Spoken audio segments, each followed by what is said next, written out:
Well then, good evening, everybody. Welcome to another episode of Coffee with Friends, where we discuss various topics. And tonight we're going to be talking about whether people of the opposite gender can be friends without it becoming sexual. But before we begin, I'd like to give you a content warning. This live stream may discuss trauma of all sorts to include all types of abuse. Viewers and listeners may find it unsettling and triggering. The guests on our live streams reflect a diverse set of values, morals, and ethics that may not reflect the morals, values, and ethics of the Misfit Amish. If this live stream causes you distress, please seek support from your trusted folks and qualified mental health professionals as needed. You may also cease listening until you're able to listen again. With that being said, I'd like to welcome Jessica, Seth, and James. Hi, good evening. How y'all doing? Hello. Hi. We lost him. That was quick. Seth said bye. We have a dropout. Man, we only had like 2 seconds to talk smack. Is that how that was going to work? Yeah, we were going to take advantage of the opportunity, right? Like, yes, absolutely. So log back off so we can talk smack. I see how this is. Is everybody prepared with your coffee? Sure. Okay. So we're all ready for this, right? I got water. It's one of the ingredients of coffee, at least. Yeah. Okay. I just Hey, feel Dan. like Hey, it's Judge. lacking. Hey, Carrie. Hey, Ryan. Yeah. I see Ryan is listening. Hi. Hi, Carrie. Hi, Judge. And hi, Dan. Welcome, everybody. So, Jessica, why don't you tell us a little bit about yourself in 30 seconds? In 30 seconds. So I left a conservative Mennonite background, and I'm a special ed teacher now. Still live very close to the area that I left. Yeah. Well, I'm really glad you're here, and I'm glad you could join us tonight. What about you, James? 30 seconds or less. Who are you? Who am I? Well, I'm James. I'm an ex-Jehovah's Witness and I'm an activist. As you see on my hat, it's a YouTube channel I run every week to try to bring awareness about cults and other religions around the world as far as the crazy crap that goes on with them. Thank you, James. And are you a winner? Oops. Every damn day. I had to go there. And last but not least, hi, Seth. In 30 seconds or less, who are you? My name is Seth Showalter. I'm a licensed clinical social worker and therapist, and I'm also the author of Finally Free, A Surrendered Authenticity. I'm from a Southern Baptist tradition and deconstructed, and I'm a survivor of gay conversion therapy. Ooh. So, this is going to be fantastic, don't y'all think? We're going to talk about this. So, like, I'm going to tell y'all why we're talking about this. I blame James. This is all James' fault. You came up with the idea here. It was really your idea. I just went along with it. Oh, because I thought it was a good one, though. So see, but here's the thing: is like some of us are taught that men and women can't be friends unless there's sexual connotations to it. And so I would like to talk about, like, where does that idea come from? So if y'all want to go around and tell me where you think the idea comes from, that would be great. You're going to go ahead, Jessica? Where does the idea come from? I think a lot of it comes out of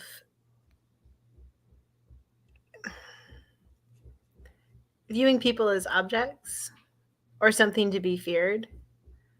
I think that's part of it.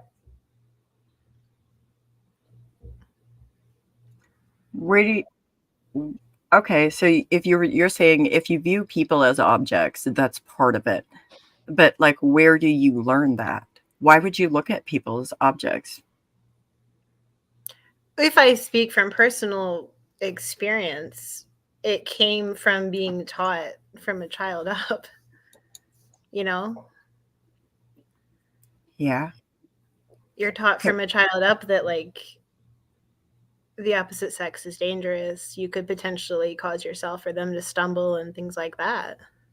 I think it's there. Are you trying to say you didn't want to be a stumbling block? Where does that come from? I mean, I have heard that before. But where did you learn that? I wonder.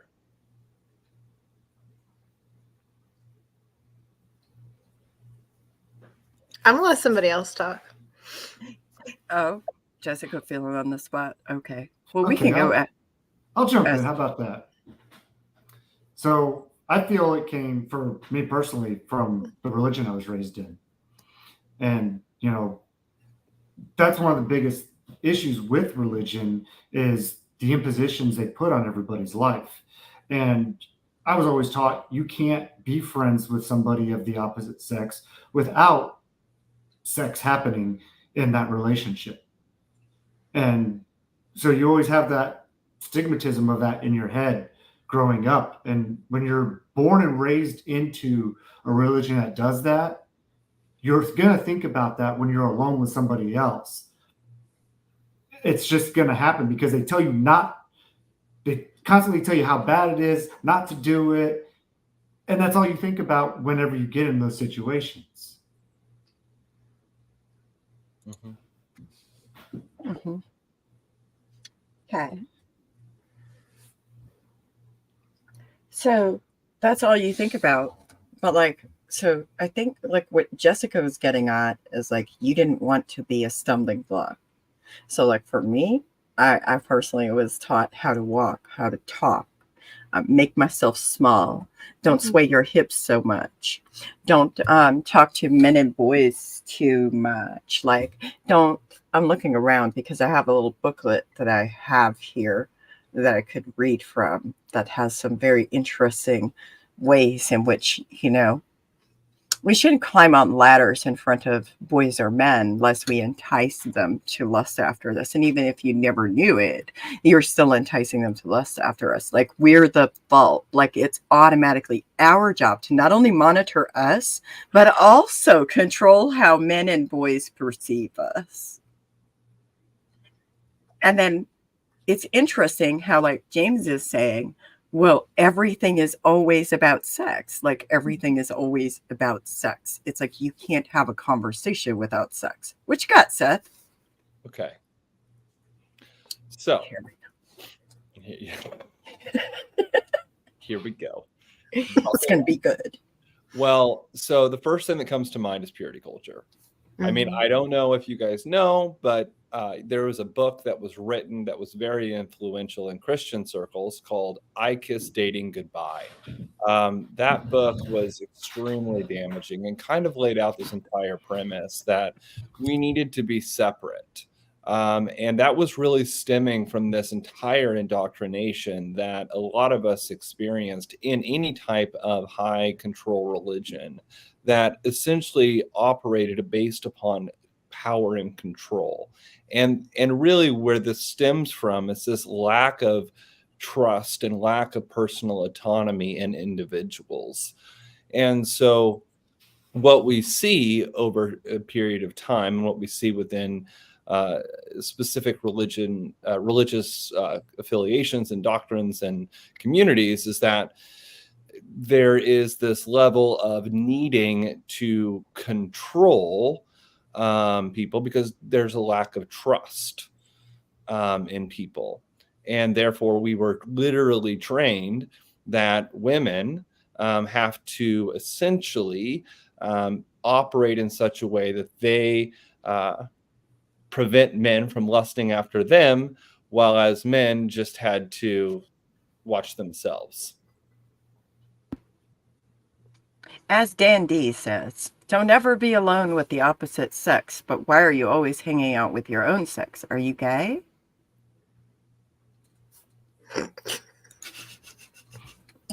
Well, in some instances that people are. Some of us are gay, Dan. Hi. Hello. I feel so personally attacked by this comment. I do a little bit too. It's okay. We love you, Dan. We love you. It's great. But no, he's right though, because that is the kind of tropes they use on you. Especially It's if the you're not. rhetoric. Mm-hmm. Yeah, because it's like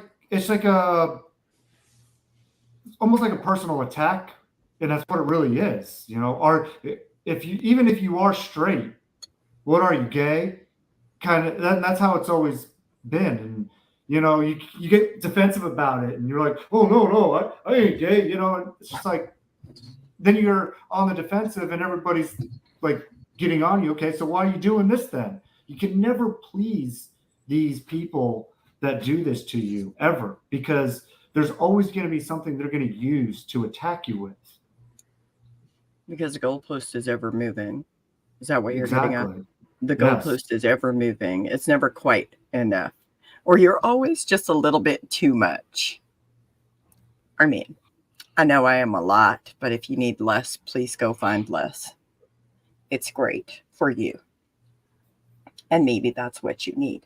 But also, like, so when you're like this closeted gay kid inside of an environment like that, how does that affect your ability to build relationships? Or even if you're like, because when you're sitting there and you're talking about this whole idea of like, if you're hanging out with your same gender folks, then now are you gay?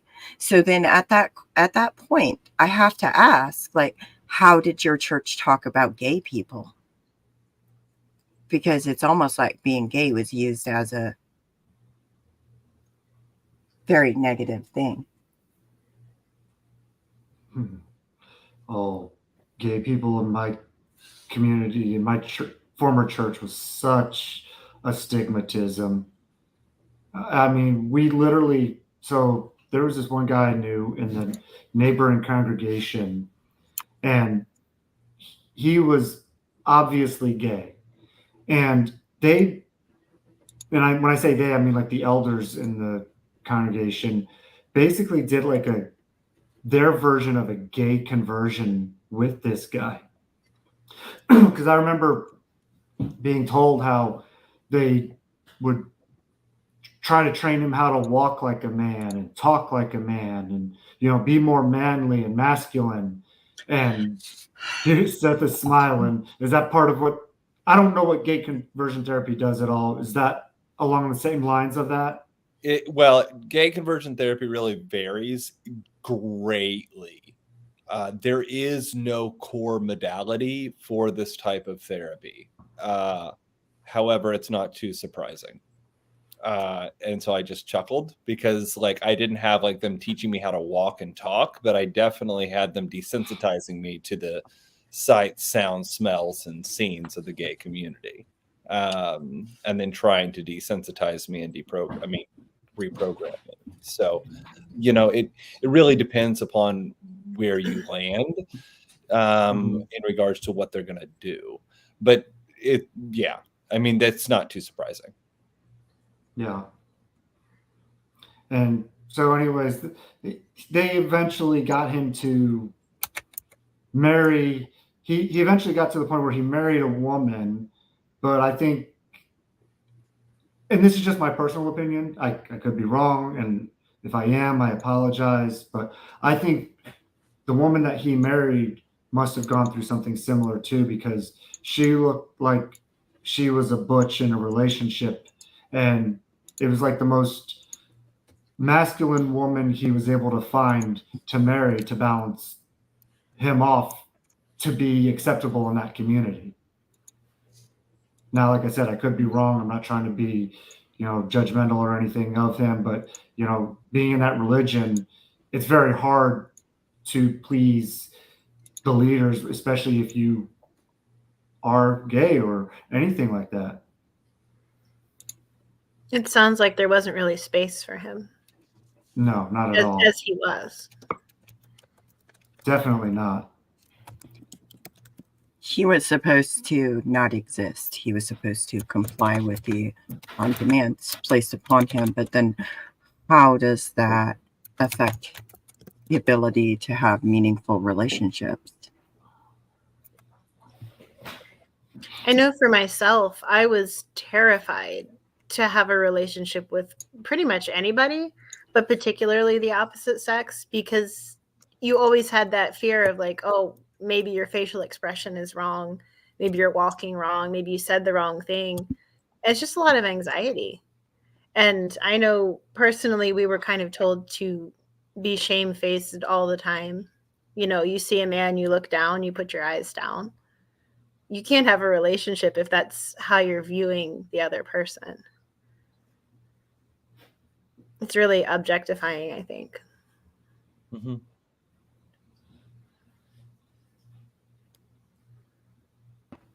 Do you It think really, that objectification gets in the way of creating meaningful relationships with people?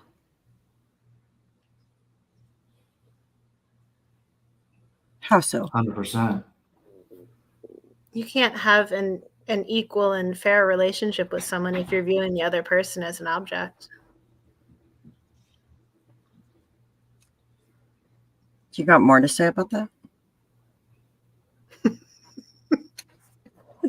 Well, you I'm sipped just the saying. coffee when you said that. Say what? Well, It's the way you we, sipped the coffee when you said it. we actually talked about this a little bit earlier when you did your TikTok live this morning.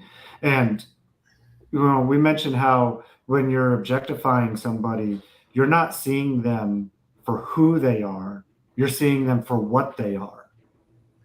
And when you're doing that and trying to have conversations with that person, you're not trying to really learn about who they are.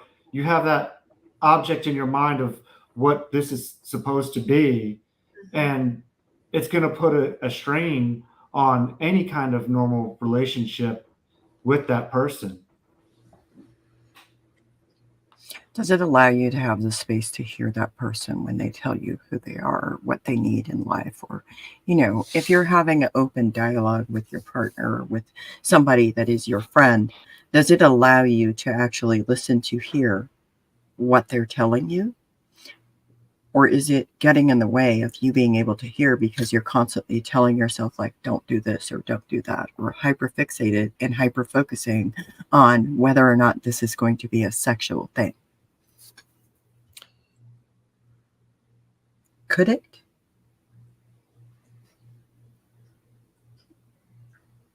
What, Could- Seth? Well, it's complicated for me because, I'm not straight. So, are we talking about the context of heterosexual relationships? But yes, for sure. If an individual is trying to live according to their belief system and they're trying to do it in diligence, absolutely it can create obstacles because they're less concerned about the individual and they're more concerned about following the rules and adhering to some type of moral code and not falling outside the lines. So I want to point out, Carrie Ann has a comment that says that enters the parenting world too. I'm not exactly sure where specifically we were, but I think that even when it comes to, like, I've read books and literature that literally has people talking about things like, it's so gross. Here, let me compose myself. A 4-year-old child sitting on her father's lap, it's normal for him to experience sexual attraction to that 4-year-old child. And she's enticing her father to lust after her. And I think that's where, like, that sexualization of every relationship, every connection between humans is so bad because it enters into every aspect of your life.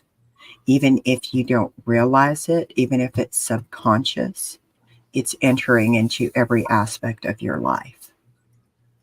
And I'm sorry, but as a parent, I've never experienced sexual attraction to my own child. That's like,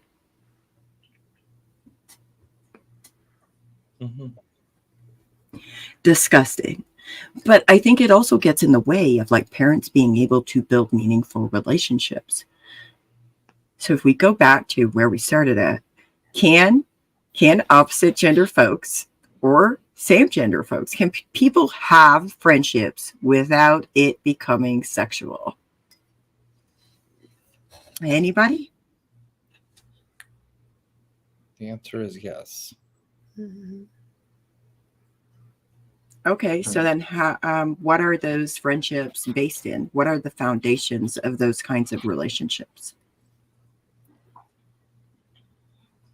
Well, I could tell you the foundation of the friendship you and I have, and we're both ex-cult members, and we've built a friendship off of that, starting there.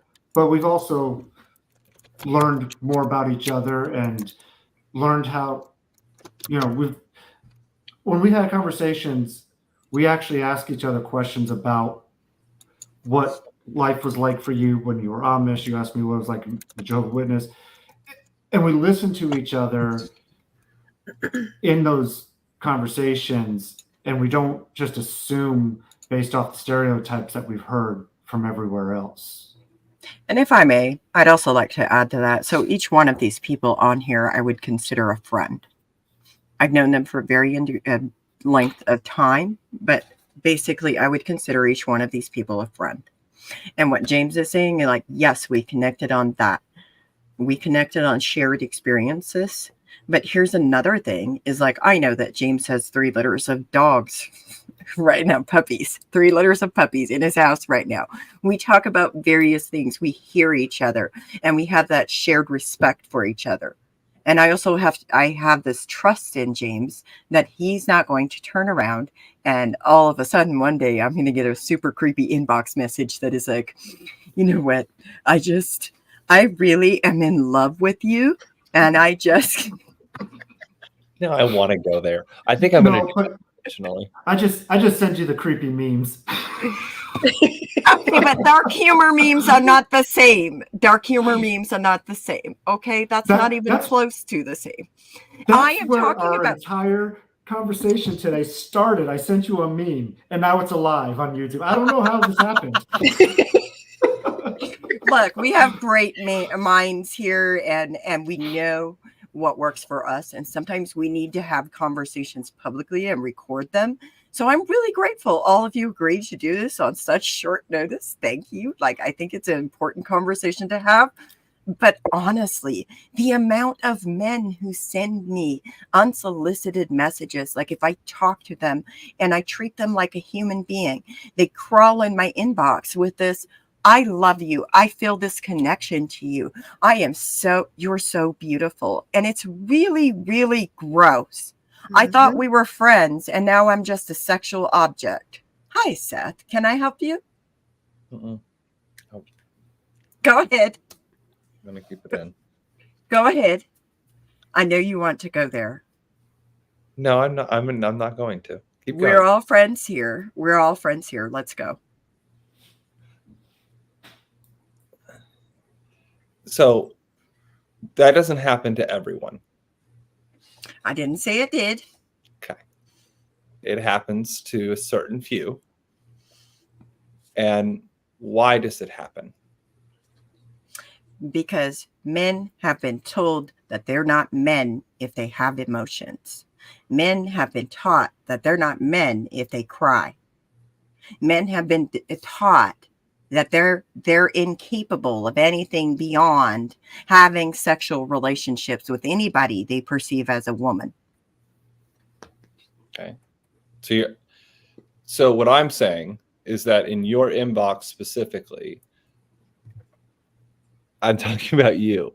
And why are you talking about me? You know, that's what I was gonna say. You know where I'm gonna go, right? Where are you gonna go? Well, you are at a position where you are receiving a certain level of feedback that a lot of us don't receive. And so at that level, you're going to get that feedback and it sucks and it's horrible. And I think what happens at that level is that you receive a lot of the ugliness that is happening within our culture, and it sucks. And I'm so sorry that you have to go through this and that you have to get those messages, because it's infuriating. A little bit, but it also That's is all I was trying to say.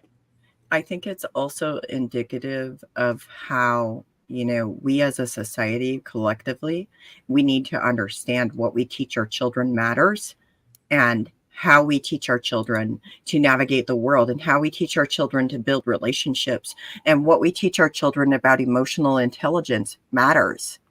It's like Carrie says, like a husband thinking they own the wife, parents think they own the children.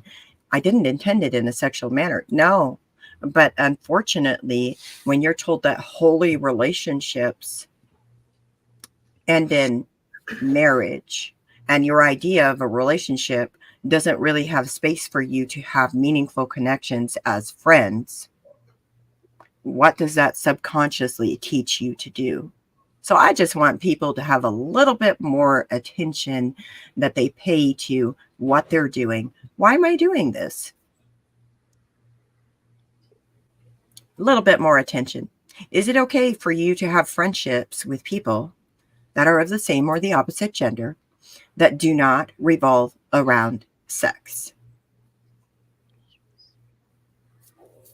But how do we get there as a society collectively, Seth? Like, I'm asking this question. I'm going there. How do we get there collectively as a society? Well, we get there collectively as a society by the results. I read that comment. We get there as a result of society by the you can take it down, by the destigmatization of we look at it through essentially like taking steps towards reducing the stigma that is currently at play within our culture and society, that essentially shames people for their sexuality and shames people for sexual actions. And this is really interesting. Even if we compare it culturally speaking, I think that there's something big to be said about this looking at a cultural context. For example, like let's look at what's happening in the US versus other countries.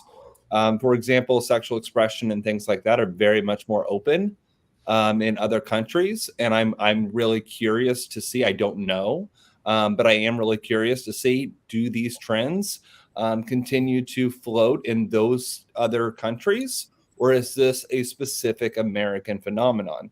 And is it because we restrict so much of, sexuality and what that means? And then also, as part of that, are we also looking at, well, crap, I'm going to lose what I was saying. But just like shame, there's so much shame around sexual actions in our culture, and there isn't in other cultures. And I think that plays a big role.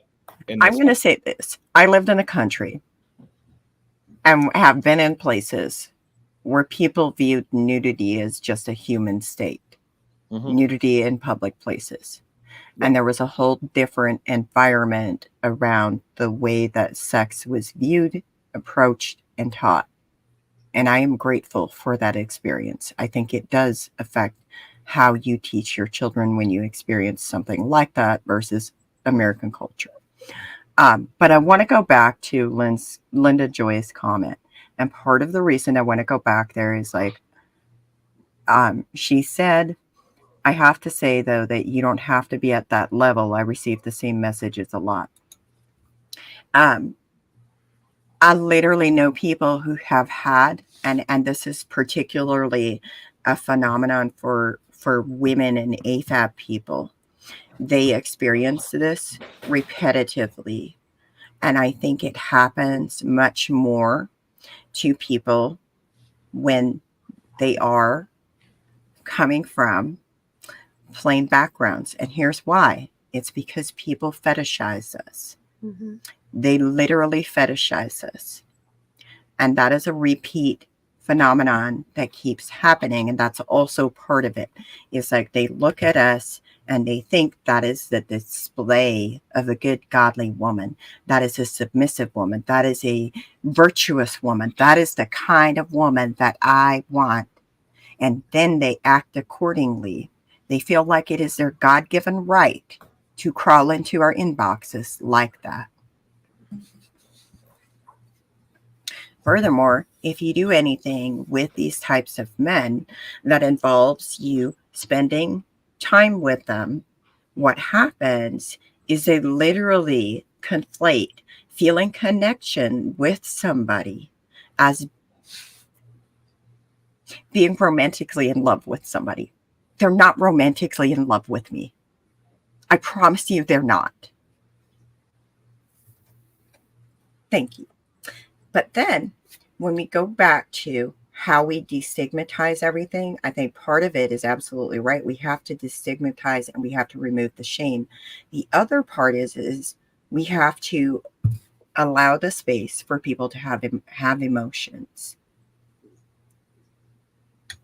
And we have to consider that maybe what we're being taught and what we were taught, even if we don't recognize it, it can still come out of us subconsciously in the ways we treat other people. And even if we don't understand it, if somebody is telling us that we are objectifying them, maybe it's time to go examine that. And I have a handy dandy little thing to show everybody. Do we want to talk about that? Have y'all ever seen this before? No. No? No, I haven't seen it. Can Can you you read make it it? a little bit bigger? Let me see. How's this?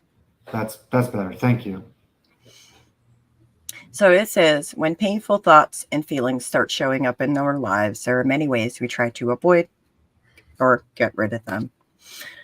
Distraction, opting out, thinking strategies, and substances. Have you ever heard of this, Jessica? Not specifically this, no. Do you all think this could be helpful? Maybe the substances part. Really? I mean, it's not going to hurt. We're being serious here. This is for real.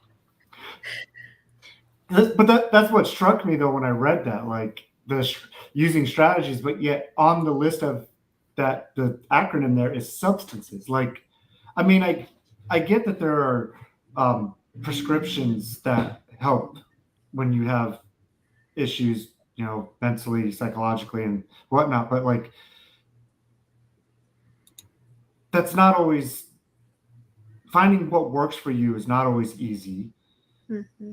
And I'm not going to in any way endorse anything illegal here because that's not the route to go either.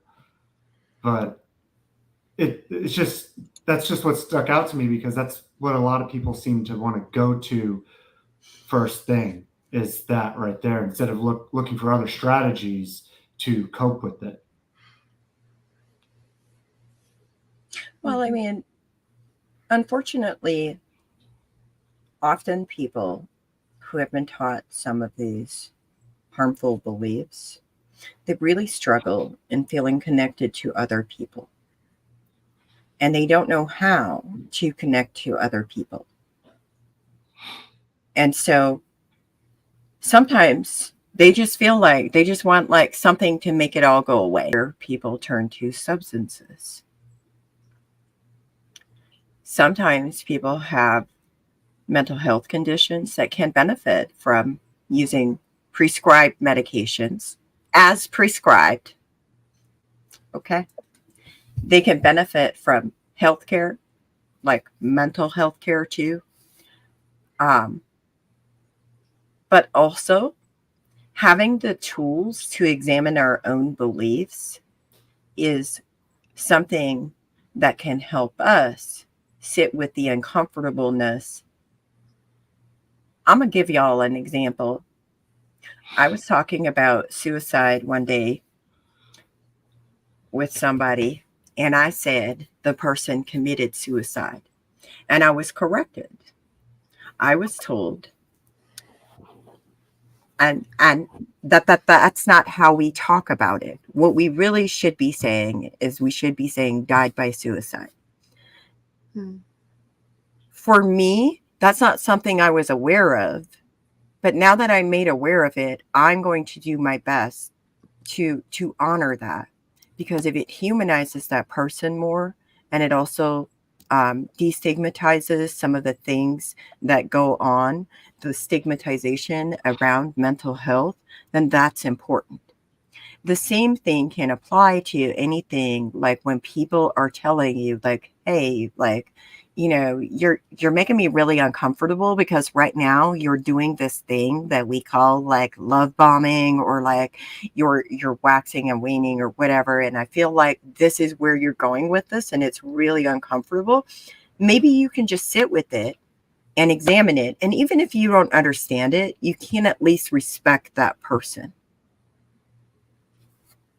Because I mean, I can tell you that with every single one of these people, I've literally sat there and been like, I don't quite understand this, but I'm going to respect you. What do y'all think?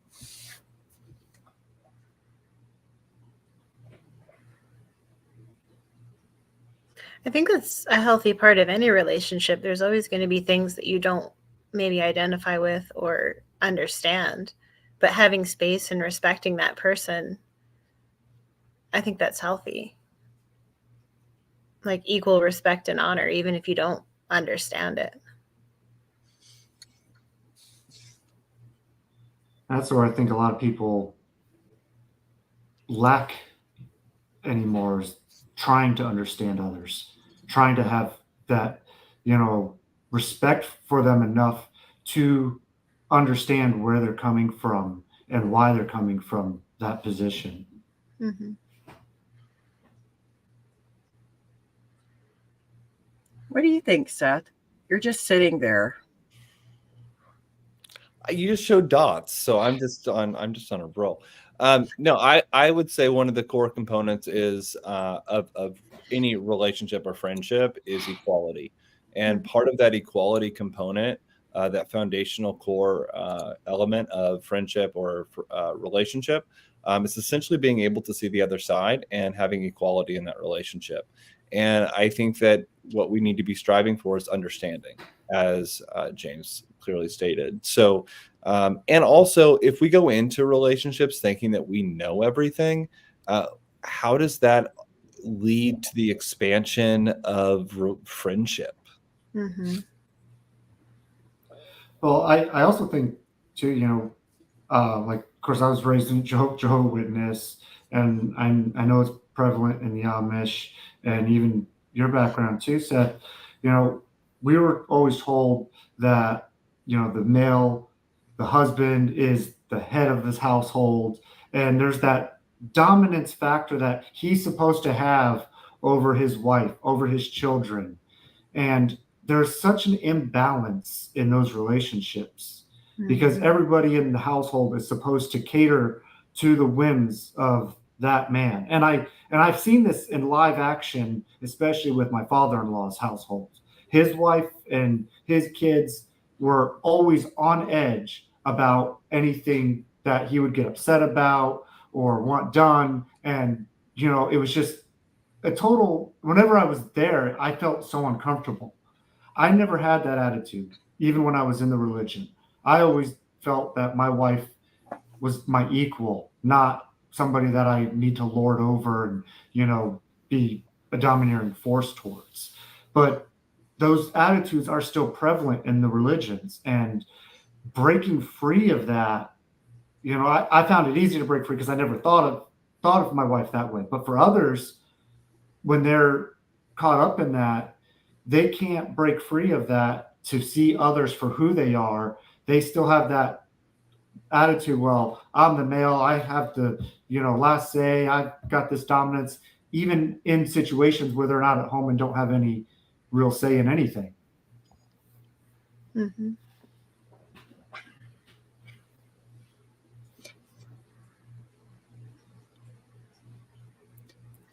Well, did you experience that, Jessica? Yeah. Yeah, in 1,000 ways. But I was specifically thinking tonight about the way that we couldn't even go and talk to another man in the church. We had to talk through either our brothers or our father. See, like, I want to point this out though.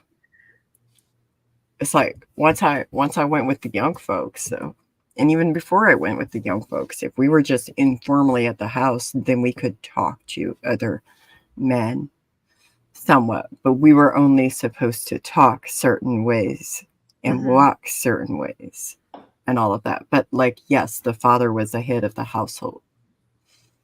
And that whole thing that James was talking about, that existed in many homes.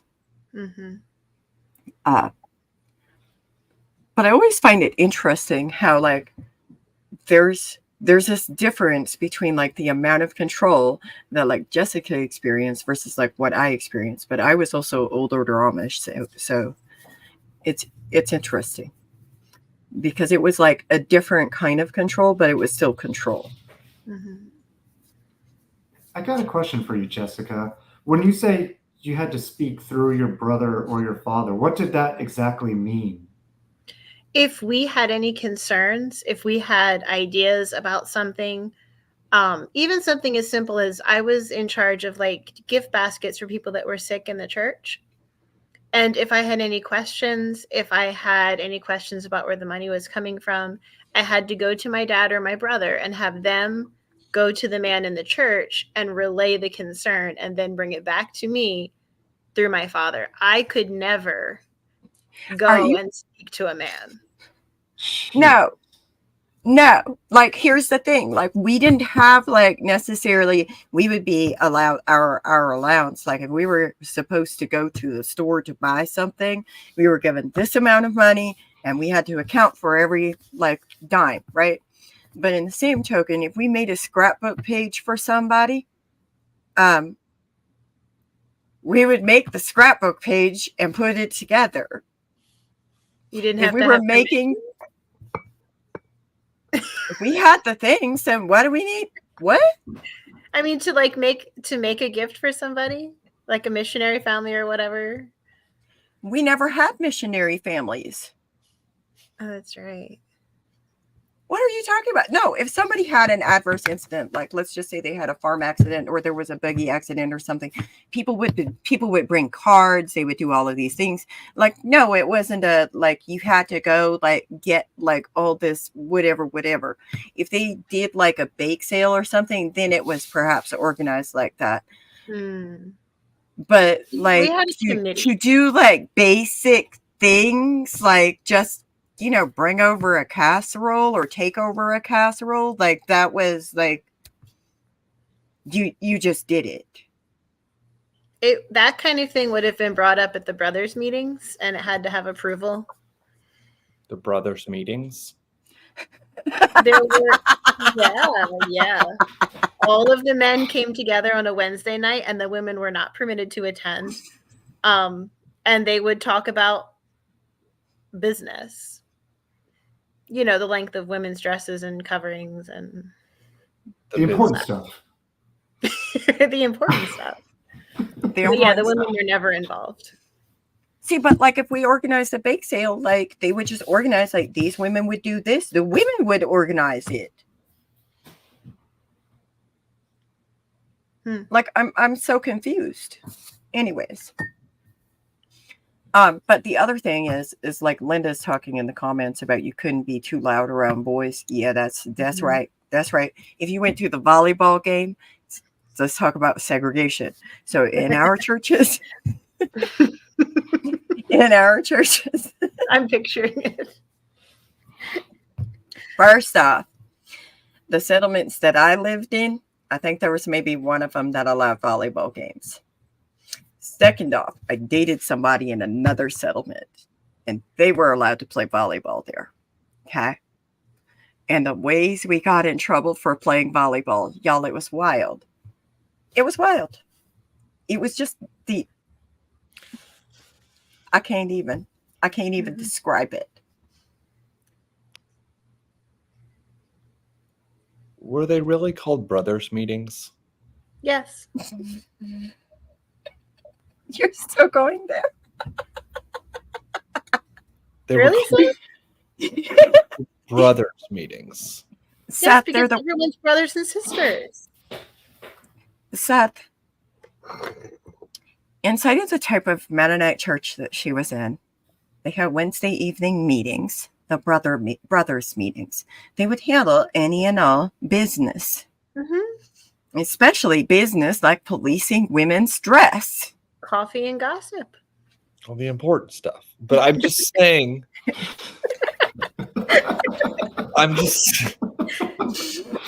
They could have come up with a more original name, like the brothers meetings. But they were brothers in Christ. Let's not judge our Mennonite neighbors here. So did you all call each other brothers and sisters within your communities? Yeah.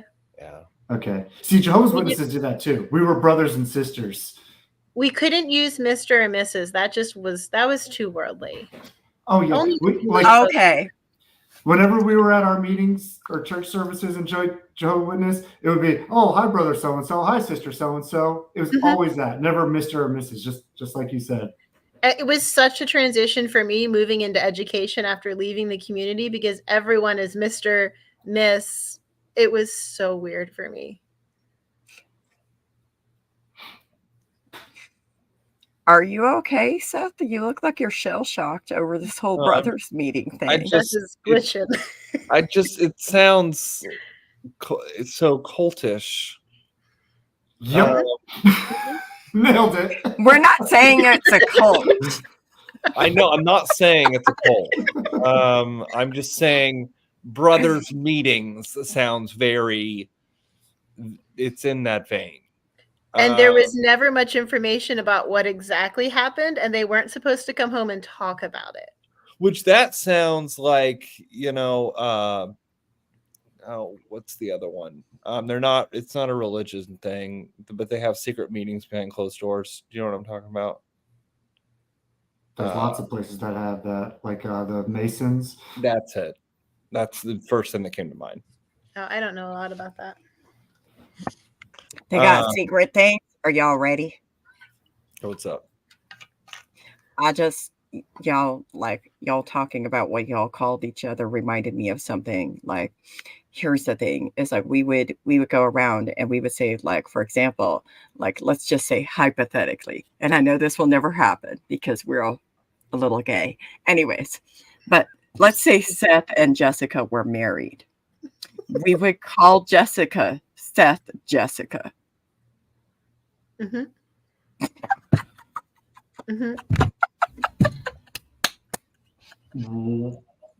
What?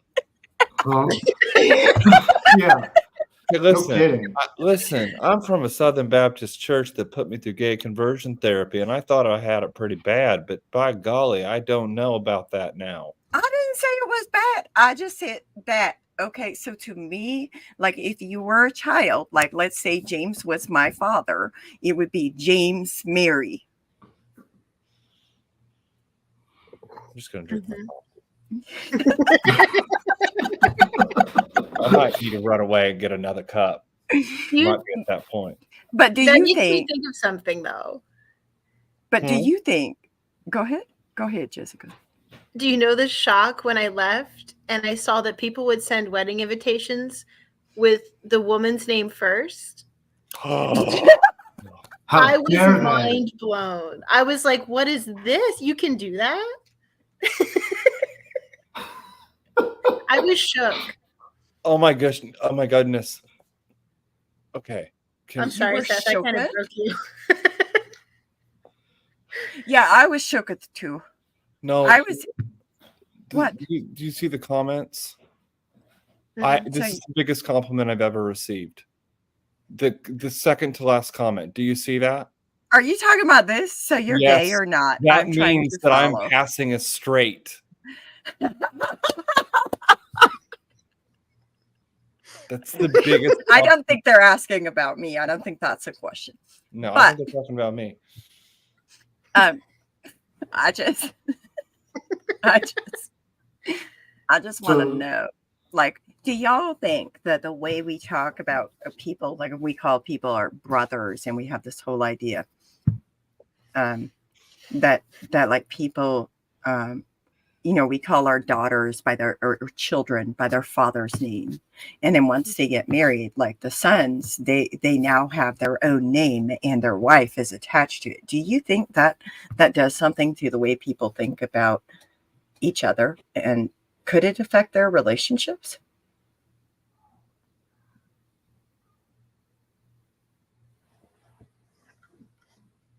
Don't all jump at once. I just have questions.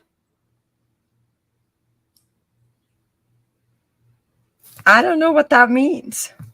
Couldn't hear you, Seth. Say it again. Do you think that when you sit there and children are called like James Mary, and then, or like James Seth, for example, because you always have to attach the father's name to the child. But then when boys grow up and they get married, then they are attached to their own pillar of the name.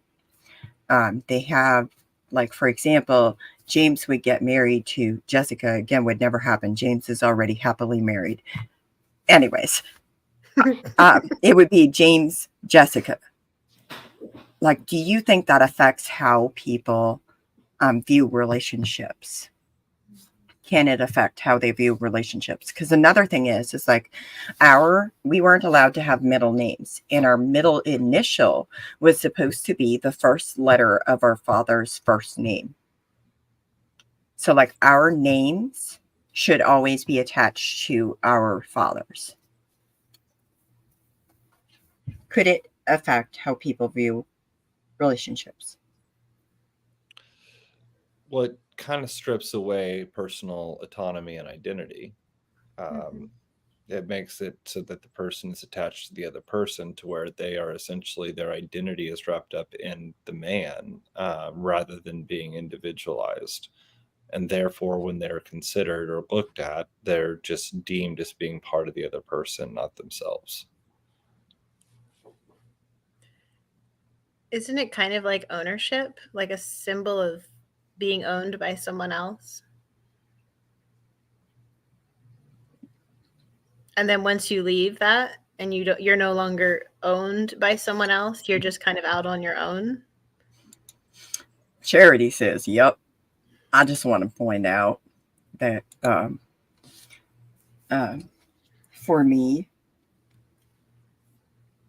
I mean, we were also taught like to watch how men treat animals, because sometimes that can be a gauge of like how men will treat women. Were y'all ever taught anything like that? I remember being taught that in youth group. Never anything about animals, but I always heard how a man or a guy treats his mother is how he'll treat a wife. Okay. So, what about you, Seth? I'm a little lost.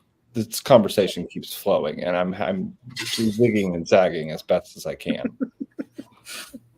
Look, we're nothing if we are not a lot. We told you this. I'm trying my hardest. Were you suffering with ever ADHD? Were you ever taught anything about how men treat animals? Oh, that line. Yeah. So no. In my faith tradition, men were not regarded in that way. Okay. Men were essentially we were not compared to animals.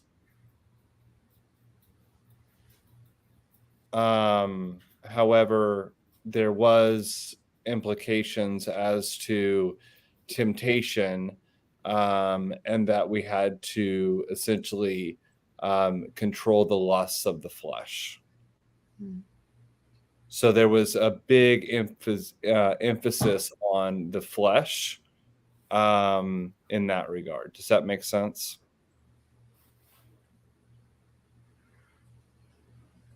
I hope I answered that. Yes, that makes sense. What about, like James was talking about, like how people treat their mothers? That was supposed to be a gauge of like what kind of a husband they would be. Read. Yes. So that is definitely a thing. Yeah. Okay.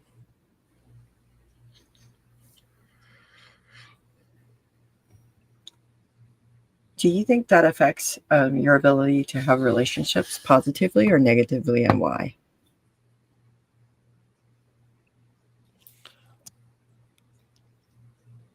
I think it affects in just which part? What James said or what I said? Both. What I said, I think it negatively impacts because we're essentially told that we can't control ourselves.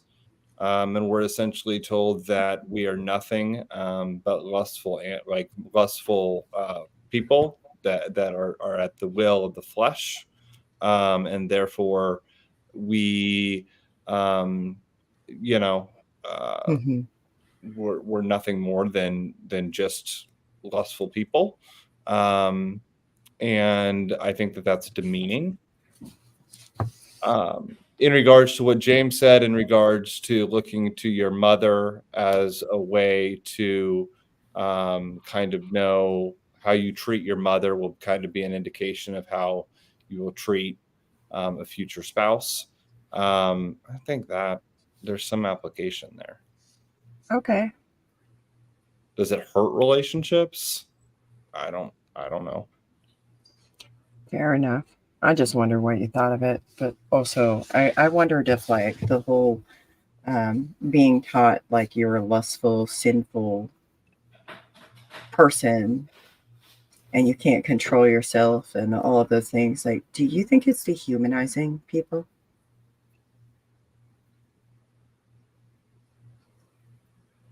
Yes. Okay. So, what should we teach people? What should we teach our children instead of that? I think we should be teaching children personal autonomy and choice. I think that we should be teaching personal value, integrity, and purpose.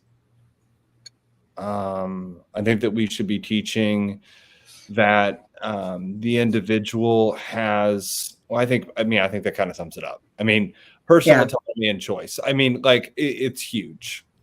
Yes. And I think that what we see from even on this panel, from what a lot of people have shared, it's been pretty evident that those things were not present in our upbringings, Right. from both the male and female perspective. Which is why when Carrie asked, does denying teach how to handle it? No. A culture of silence does not teach you how to handle it. It does not equip you to how to handle it. It doesn't even teach you how to be a parent and how to teach your own children. So what Seth said is absolutely right. But we are coming up on the top of the hour, and I'd like to thank everybody for listening and commenting. But if y'all want to go around and give me a little 30-second exit statement or, ending statement, you're welcome to. Starting with Jessica. This conversation's been interesting.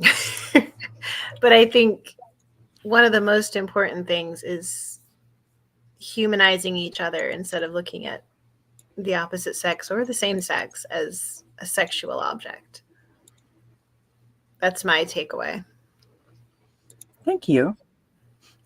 And do you have any messages for anybody who may have experienced the same things that you were talking about?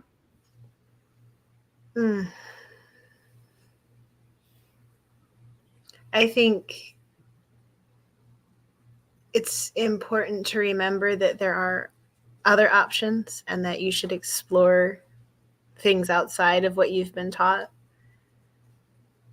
And I don't know. That's a big question, but it is better on the other side. Oh, it is. Thank you. What about you, James? I wanted to add one last thing to what Seth was saying a minute ago, because he was saying, teaching children about autonomy and everything. One other thing I think is important to teach your children is about consent as well. Oh, yes. Yes. Yes. Yes. Yes. And that is very huge when it comes to Mm. relationships, is having consent, because you do if religion teaches you that even if you're married, you owe it to your partner to have relations whenever, wherever they want. If that partner doesn't want it, you're not owed it. Consent should be freely given, and it can be taken away in just as quick of a time as well. So I just wanted to add that real quick. And I just want to add in, consent can also be taken mid-intimate act. Mm-hmm. Does not matter if it's at the beginning, Yep. before, after, during. Well, after is kind of pointless, but during, and even at the ending of it. Like if your partner says no at any point in time, no means no. Stop. Yeah. So, sorry, I just Yeah. wanted to add that. Oh, no, real that's a quick. good one. Do you have any words of advice, encouragement for anybody who may have experienced the same things as you? I would tell people to get introspective on themselves and ask themselves why they may be holding on to some of these ideas, and what about it could benefit them or others. If it's not going to benefit your relationships with other people, you need to stop doing it. So you need to really search yourself and search for things outside of what your religion or background may have taught you, so that way you can learn different perspectives and grow as a person. When you start growing as a person, you'll help others around you grow as well, because then you're really looking at people for who they are and not just an object that you were taught that they were. Thank you, James. And what about you, Seth? First of all, I just want to say thank you so much for having me here. I greatly appreciate it. And what I have really enjoyed about this conversation is just the openness of this dialogue and the meaning of what we're talking about. This is a very relevant topic that affects people both inside and outside the faith, of any kind of faith, really, because it's prevalent within our culture and we see it across the board. And I just think this is so important. And I want to say thank you for letting me be here. Thank you. And do you have any words of advice or encouragement for people who may have experienced something similar to you? You have worth and value. And if there's anything I could have done differently, it would have been that I would have done a little more research, and I would have really focused on who I was as a person instead of listening to all of the voices around me. And I think finding self-discovery and self-identity is extremely important within the confines of the religious practices that we often find ourselves in. Oftentimes we're stifled, and we're put in positions where we are being told what to think and what to do. And I want you to know that you have a voice and you can have choice, and that you matter and that you are worthy. And know that, and know that you can step out of these practices to find your true self. Thank you. I wanted to thank all of you for being here. Jessica, James, Seth, thank you so much for having this conversation, because I really needed to have it. And I really needed to be able to talk about it openly. I appreciate the open dialogue. I also appreciate everybody that has been listening and commenting. Thank you so much. Thank you. But in conclusion, I'm just going to say it one more time. Men, women, people of all genders can be friends with the same and opposite sex without having it become a sexual or romantic relationship.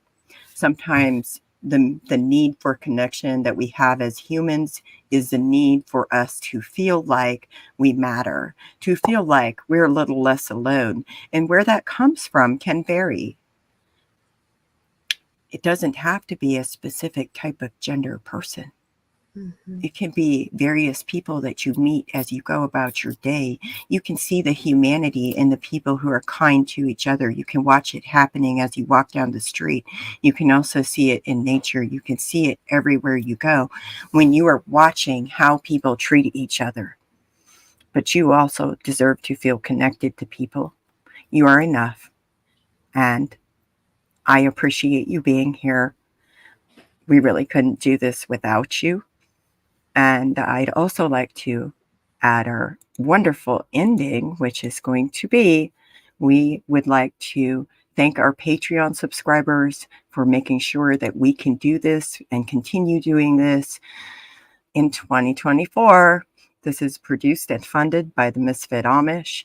Please like, comment, share, subscribe, and until next time, y'all go forth, be curious, and learn more. Live your best lives.